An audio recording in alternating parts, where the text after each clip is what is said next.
esse conhecimento, por ele, vamos dizer, evitar ou fazer com que a pessoa não agisse por achar que ele era absoluto, ou achar que ele era uma verdade, fez com que ele fosse uma verdade para aquelas pessoas, até que se descobriu que não, era redondo. Esse conhecimento, então, que era um conhecimento científico, ele sofreu uma alteração, sofreu uma evolução. Por exemplo, Albert Einstein, quando fez a relatividade, primeiro a relatividade geral, ele acabou ela com 25 a 26 anos. E ele, basicamente, provou para todo mundo, dentro de 3 anos, que a relatividade geral existia. E depois ele contrapôs a sua própria tese com a relatividade, não, na verdade, ele tinha relatividade contida e depois ele refutou ela com a relatividade geral. E a relatividade geral se encaixou melhor. Basicamente, tinha algumas coisas que a relatividade contida não encaixava, não conseguia explicar. A geral já explica. Isso basicamente fez com que a contida, enquanto ela foi, vamos dizer, a teoria adotada, a teoria conhecida, não existir? Não, para aquelas pessoas que não conheciam ainda a geral, para o próprio Einstein, que não tinha ainda conseguido encontrar, conseguido desvendar a geral, todo mundo achava que aquela lá era a verdade, que era daquele jeito. Então, o conhecimento, ele é relativo. E a justiça? O que é justo? Basicamente, justo é uma composição de normas e ações, jeitos, maneiras, vamos dizer, formas de agir que um grupo de pessoas, ou a maioria das pessoas, acham que deve ser o adequado. Até há 110 anos era norma ou justo a mulher ser submissa. Hoje ainda nós temos reflexo disso. Até 150 anos atrás, a religião cristã considerava que o negro não tinha alma. Até hoje, o gay não pode participar de uma celebração como sendo um membro da comunidade. Isso é norma. Isso, para aqueles que acreditam fielmente que aquela conduta é a conduta correta, é justo. Para mim, não é. Respeita a opinião dele? Sim. Mesmo que eu não acredite que seja uma opinião muito inteligente. É claro, não é porque eu respeito essa opinião que dou direito a eles de, inclusive, comentar, vamos dizer, passar ela para outras pessoas que não seja da responsabilidade delas.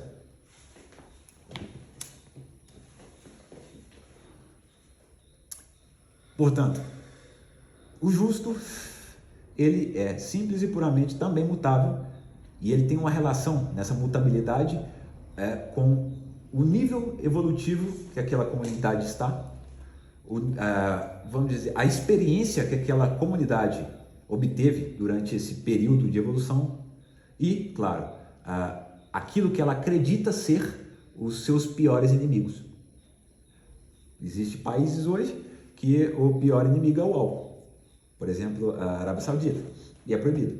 Se você for pegar com maconha lá, você vai pegar 2, 3 anos. Se você pega com uma garrafa de uísque, você vai pegar 10 anos. É um país muçulmano, tá? Respeito a visão deles. Mas para nós aqui do Brasil, isso seria basicamente ser condenado 200 milhões de pessoas a 10 anos de cadeia. Talvez 210, não, né? 209,999. Um ia passar em branco ainda. Já na Holanda, você pode beber, mas se você encostar, olhar para um carro com a chave na mão, tu vai pegar 20 anos de cadeia. Em contrapartida, você pode fumar crack, fumar maconha, usar cocaína, em qualquer lugar. Ninguém vai te perturbar. Aqui, por exemplo, o tráfico de drogas é muito mal visto. também tem aquela condição. Por quê? Normalmente, o Estado ele tende a implantar uma legislação na qual mais lhe convém no momento. A Holanda, ela estava necessitando de repovoamento. Os holandeses eles estavam cada vez mais diminuindo a natalidade. E o que é a melhor forma de você trazer novamente a família grande, sexo, deixando divertir. Uma festa seria a melhor forma de fazer casais se encontrarem. Por exemplo, você estar bem consigo mesmo, feliz, alegre, te faz com que esteja, vamos dizer, apto, ou pelo menos aberto para relacionar-se. Enquanto, como a Europa estava passando por uma crise, os holandeses estavam sofrendo pra caralho, porque foi um dos países mais atingidos, e não é essa última que eu estou falando, né? 1990 e poucos. Vamos dizer, a população holandesa era a primeira em suicídio, por exemplo. Lá na Arábia Saudita, como existe o costume de submissão da mulher, eu ouvi falar, então não tem nada confirmado. Eles lá em 1200 e poucos começaram a ter muito problema com a agressividade masculina depois de celebrações pós-guerra ou celebrações com o uso de álcool. E é bom que o muçulmano a gente tem um certo preconceito porque não conhecemos muita doutrina. Eles têm a submissão da mulher que realmente, para mim, não justifica.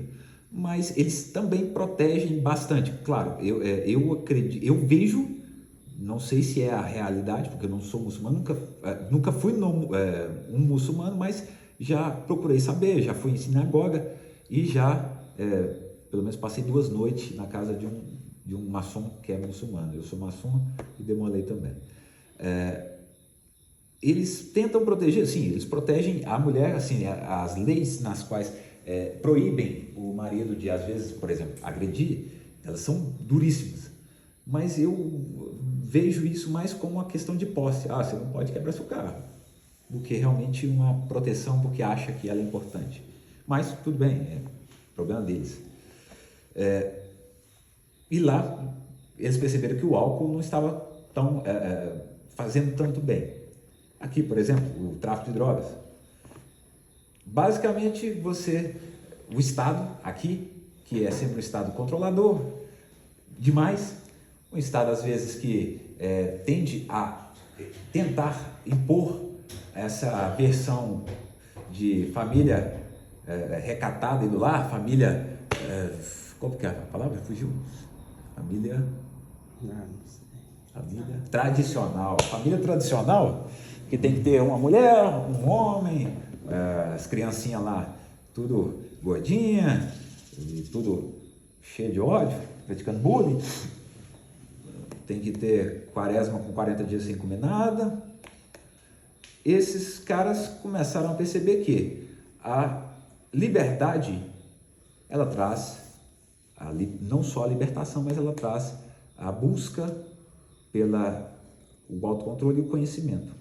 Quanto mais você permite que o povo ele experimente, ele aprenda, ele tenha experiência, mais aquele povo vai ser instruído, mas eles vão buscar também conhecer o conhecimento.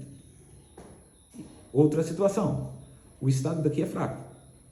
Claro, fraco tendo em vista Estados Unidos, Rússia, Japão. E, querendo ou não, a droga gera muito dinheiro. E nós sabemos que nossos governantes também não são muito honestos. Quando você coloca um poder paralelo criado pelo fluxo de dinheiro que o tráfico gera, um Estado corrupto e um Estado tirano querendo ter monopólio de todo o controle, inclusive para ter o controle da população, eles têm que deixar certa parte da população na bosta. O Estado começou a perceber que se permitisse que o tráfico acontecesse normalmente, ele teria um certo concorrente. Um concorrente que, na favela, faz tudo que ele não faz. Dá organização, geralmente ajuda a população, traz segurança. Inclusive tem muitas das favelas e muito, sei lá, dos facções criminosas, tem inclusive julgamentos, ordem hierárquica. O Estado praticamente tem pavor desse tipo de coisa. Vamos dizer que aqui você repartiu o pão com outras pessoas. Aqui não é só você mais que manda. Você não é mais o macacão da bola azul. Você agora tem outros rivais. E rivais que, pelo tráfico de droga, conseguem ter também muito dinheiro. E claro, quando você entra lá com o seu pessoal mal preparado, pronto para bater em qualquer um, para ver se, só querendo realmente pegar, independente de quem seja, se é honesto, se não é, isso gera uma necessidade que esses grupos também se abrem. E aí acontece essa guerra civil que, por exemplo, o Rio de Janeiro está vivendo. Quem que é culpado? É difícil falar, mas eu creio que foi o Estado que foi o primeiro a agir. De forma errada, né? Porque se agisse de forma certa, ou com aliança, ou com fazendo cumprir a lei do Estado, porque, na boa, o Estado tem a lei para o povo. Quando o Estado ele age, ele geralmente não segue a lei. E muitas das vezes você tem que, inclusive, ingressar com ação para o Estado ser obrigado a fazer algo que ele deveria fazer. E eu acho isso um absurdo. Eu acho que só existe isso aqui no Brasil. Tem gente que tá com medo aqui de besorrinho. Filha da puta. Isso tem que tirar do YouTube. Porque filha da puta vai dar desmonetização. Então, basicamente o Estado, o brasileiro, né, ele deseja acabar com o tráfico para não ter mais um contraposto, um contrário, algo que pode ameaçar o governo dele. Agora vamos basicamente explicar o que é a ordem do caos.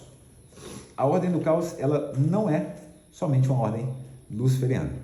Ela primeiro é uma ordem pagã, ou seja, ela aceita qualquer tipo de pessoa na qual está disposto e está em busca do conhecimento, independente de ser luciferiano, pagão, wicca, praticante de goécia, cristão, muçulmano, judeu, caralho que for.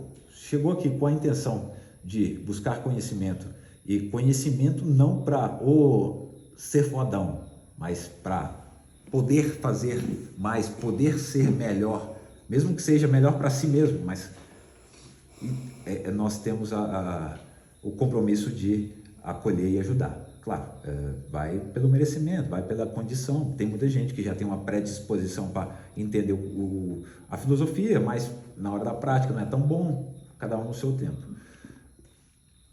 Por que então vocês trabalham em cima de uma doutrina luciferiana? Primeiro porque eu e o Serginho, que criou basicamente a ordem e que desenvolveu a doutrina, eu falo que evoluiu a doutrina até chegar ao ponto que está, nós somos luciferianos e basicamente nós percebemos que tudo é a mesma história contada de formas diferentes. Então você consegue tirar conhecimento e tirar evolução independente de que, vamos dizer, em que aresta você se coloque, com a mesma doutrina, independente dela ser vista como não sendo a sua. E claro, como sendo uma ordem pagã, ela tem certos preceitos, certas condições nas quais ela não pode abandonar. Primeiro filosófica. Ela trata primeiro de uma filosofia, porque para nós não vamos dizer, não existe, é imensurável, é impossível de pensar em existir evolução, magia, energia em uma pessoa que não tem um conhecimento, vamos dizer, intelectual. Assim como Não há evolução sem todos os elementos juntos. O poder, o controle de si mesmo, o controle energético, o conhecimento da matéria e o conhecimento geral, o pensamento. Conhecer si mesmo, ele às vezes nem sempre é ser calmo. Por exemplo, Jesus, ele é passado como pacifista, mas naquela vez que ele encontrou o pessoal lá comercializando e utilizando o nome de Javé, ele meteu porrada. Não, mas o controle que eu estou dizendo, que eu quis dizer assim, o controle não é de ser calmo, não. É de controlar algumas energias dentro de mim. Eu sou melhor de passar para fora, porque aí pelo menos não te causa angústia. Que talvez é aquele negócio, né? Você tem que conseguir chegar no que dá certo para você. Aquela frase cristã de faz para o outro o que você quer que faça para você, está totalmente errada. Uma interpretação extremamente e obviamente errada. Imagine só eu chegando com um cigarro, o meu vice-grão-mestre entregando para ele, hoje vou te dar de presente. O cara não fuma. O cara tem nojo do cheiro de cigarro. Eu basicamente dei, ou fiz uma ofensa para ele, ou dei algo para ele que não vai servir para bosta nenhuma. Já ele, em contrapartida, se chegar para mim e me der um cigarro, eu vou ficar feliz pra caralho. Percebe que existe duas pessoas da mesma etnia, da mesma raça, e, claro, cada uma delas com opiniões, com gostos diferentes. Então, se eu faço para mim o que eu quero eu faço para você o que eu quero para mim, eu basicamente estou te obrigando, tirando o seu livre-arbítrio de ter a preferência que você quiser, tentando te impor aquilo que eu acho certo, aquilo que eu gosto. Então, é melhor que você observe que a outra pessoa acha interessante, que gosta, e se for presenteá-la, que presenteie com algo que ela gosta, e não com algo que você acha que é o certo. Mas o controle também que eu disse, na realidade, é o controle que eu tenho que ter antes de sentir, para não transparecer. A raiva? O controle é antes. Tem que ter o controle antes de chegar naquele ponto que você extrapola. É esse controle que tem que existir. Na verdade, é assim, o ruim é extrapolar. Então, mas tem que ter o controle antes de chegar naquele ponto. Entendeu? A raiva, pelo menos para mim, na minha concepção, ela é igual uma energia. Então, faz ela circular. Começou o bicho agarrar, vai num e fala assim, ô fulano, deixa eu desabafar com você. Não desabafa demais não, porque agora mesmo o fulano também está todo torto. Vai no outro, já deixa mais um pedacinho. Então, esse basicamente ela é a base do que nós temos, do que nós propomos. O nosso objetivo, então, ele é simples e puro, dar condições, primeiro, das pessoas terem, vamos dizer, armas para poderem evoluir. Claro, eu não estou aqui para evoluir ninguém, até porque é aquela condição. Se eu venho cá e você, eu tenho que, a minha função hoje é buscar um emprego. Por quê? Porque eu tenho que me alimentar. E eu chego aqui e falo, não, você não precisa buscar emprego não, vou te dar comida aqui. Eu basicamente tirei a sua possibilidade, a tua chance de evoluir.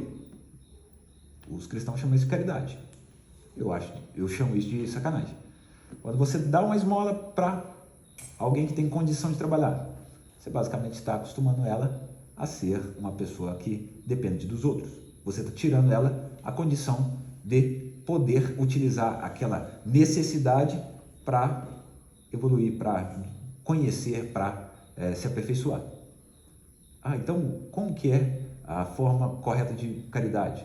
Para mim, a caridade correta é o seguinte, a tua função, se você tem mais experiência, e claro, você tem uma condição de poder se autodenominar como mestre naquilo, então você sabe o caminho. A sua função então é só simples e puramente aconselhar, mostrar o caminho e contar para ele como é que ele poderia transpor aqueles encalços, barreiras. Mas nem mesmo acompanhar ele durante esse caminho não é bom que você faça. Quanto mais a pessoa tenha o suporte de alguém superior, mais ela vai não querer decidir, mais ela vai jogar para cima. Ah, chefe, e aí? O que eu faço nessa situação? Porque se o chefe fala assim, não, adota essa forma aqui, e der merda, estou tranquilo, não fiz nada, só obedeci a ordem. Ah, mas tá, deu merda, se você não tivesse passado para outro, seria o seu cozinho. Então, o que aconteceria?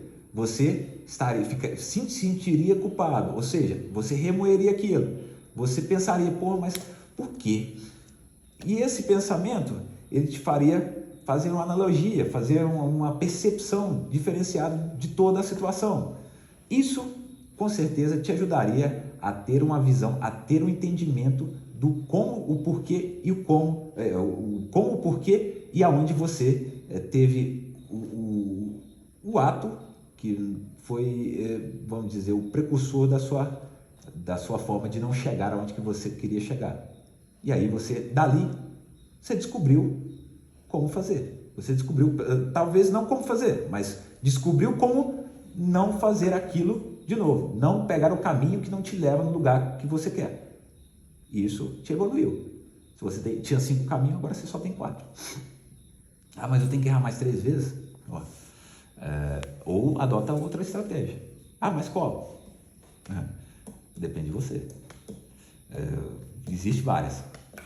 Qual que é a que se parece mais, vamos dizer, próximo, mais perto de você? Não adianta também eu querer pegar a botina da Leia e querer andar e dar certo. Vai doer meu dedo. Eu calço 44, ela deve calçar aí no máximo 38. Então, desculpa. Então não adianta eu querer pegar os utensílios que dá certo para ela e utilizar em mim. Normalmente pode ser que eu não saiba usá-los, pode ser que não seja confortável em mim. E agora a base eu creio que já está basicamente explanada. Eu creio que seja interessante vocês dar uma aprofundada nesse conhecimento do início do luciferianismo e, claro, sempre que puder, estudar todas as outras doutrinas que vocês tiverem interesse. Inclusive, pararem para parar de preconceito, frequentar às vezes 1, 2 dias, 1 a 2 cerimônias. Saber, de uma forma geral, te dá uma base muito boa para você começar a estudar o específico. Toda religião utiliza magia, às vezes só a denomina de forma diferente. Creio que vocês já ouviram falar que a fé move montanhas. Creio que vocês já ouviram falar de círculo de oração, de hipnose não é concentração também não, vocês entram, êxtase do Espírito Santo. É simples e puramente você criando uma egrégora junto com outras pessoas e essa egrégora agindo de uma maneira na qual o grupo quer. Ah, mas por que então tem alguns grupos que é muito mais forte que os outros? Tem alguns grupos que, mesmo inconsciente, mesmo não sabendo o que eles estão fazendo, mas eles têm mais, vamos dizer, não só concentração, mas mais certeza de que é real, de que aquilo é realmente a essência de Deus. Quanto mais fé essa pessoa tiver, normalmente mais energia ela vai conseguir emanar, ela vai conseguir juntar. O problema é que quando se faz uma egrégora desse jeito sem um certo controle, porque se faz inconsciente, simples e puramente só foi doutrinado que a fé move montanhas. Você nem sabe o que é fé direito. Se você falar para um cristão, defina a fé, ele vai gaguejar até e não vai saber, não vai conseguir te dar uma resposta realmente satisfatória do que é. Assim como não vai conseguir te mensurar qual pessoa, qual ser é o Espírito Santo. Porque em alguns momentos ele fala que o Espírito Santo é uma energia, em outros uma pessoa. Em alguns ele fala que ele está emanando, ou seja, ele é uma onda. Em outro ele fala que conversou com a fulana lá que foi engravidada por ele. Então, se eles não sabem definir o que seria esse espírito energético, é óbvio que eles também não sabem o que é fé. E a conexão, novamente, me fodeu. Nós vamos ter que tirar, vai marcando aí os horários que nós falamos, que eu falei aí algum palavrão, senão agora no mês corta mais no YouTube. Não, é porque eu